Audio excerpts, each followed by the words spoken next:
तितली और फूलों की भाषा।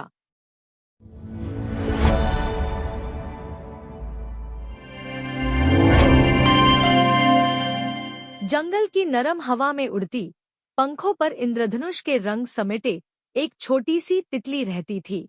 नाम था टीना। वो न केवल सबसे सुंदर थी, बल्कि सबसे जिज्ञासु भी। हर सुबह सूरज की पहली किरण के साथ वह अपने छोटे से घर से निकलती और नए फूलों को खोजने निकल पड़ती। उसे फूलों से बात करना बहुत पसंद था। हाँ, भले ही वे जवाब न दे, लेकिन टीना को लगता था कि हर फूल में कोई कहानी छुपी है। एक दिन, जब मौसम कुछ उदास था और बादलों की चादर तन चुकी थी, टीना ने एक अजीब सा मुरझाया फूल देखा।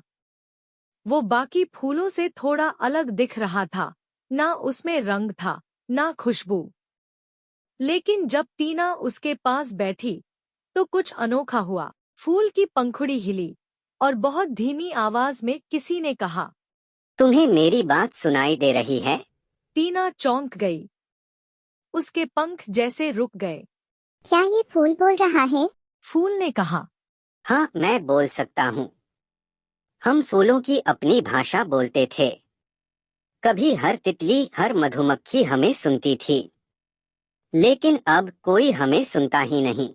टीना के दिल में कुछ गुदगुदाया। क्या वाकई कभी ऐसा था? अगले कुछ दिन टीना ने कोशिश की। वो गुलाब पर बैठी, सूरजमुखी के पास गई, कमल की पंखुड़ियों से बातें की। लेकिन कुछ नहीं, कोई आवाज नहीं। बस हवा की सरसराहट और उसकी अपनी सांसें। पर टीना ने हार नहीं मानी। उसने धीरे धीरे फूलों के पास बैठना शुरू किया, उन्हें गाना सुनाया, कभी कुछ बातें दोहराईं। वो सोचती, शायद फूल सुन रहे हैं, पर बोलने में झिझक रहे हैं। और फिर एक दिन, सूरज की रोशनी जब बिल्कुल सही पड़ी और टीना गुलाब की पंखुड़ी पर बैठी एक प्यारी कविता गुनगुना रही थी, तभी गुलाब की पंखुड़ियां हिली। गुलाब ने धीमे से कहा, तुम्हारी आवाज से कुछ जाग गया है। टीना के पंख खुशी से कांपने लगे। फूलों की भाषा वापस आ रही थी। धीरे धीरे बाकी फूल भी बोलने लगे।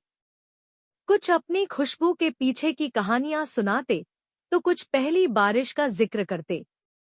फूलों ने बताया कि उन्हें सुना जाना कितना अच्छा लगता है। अब तितलियां सिर्फ रस नहीं चूसती थी, वे अब कहानियां भी सुनती थी। और इस तरह तितली टीना बनी फूलों की पहली दुभाषिया। उसने सिर्फ एक भाषा वापस नहीं लाई, बल्कि जंगल में फिर से बातचीत का जादू बिखेर दिया। शिक्षा, ध्यान से सुनना, सब्र रखना और समझने की कोशिश करना, यही सच्चा संवाद है। हर चीज की एक आवाज होती है, बस सुनने वाला चाहिए।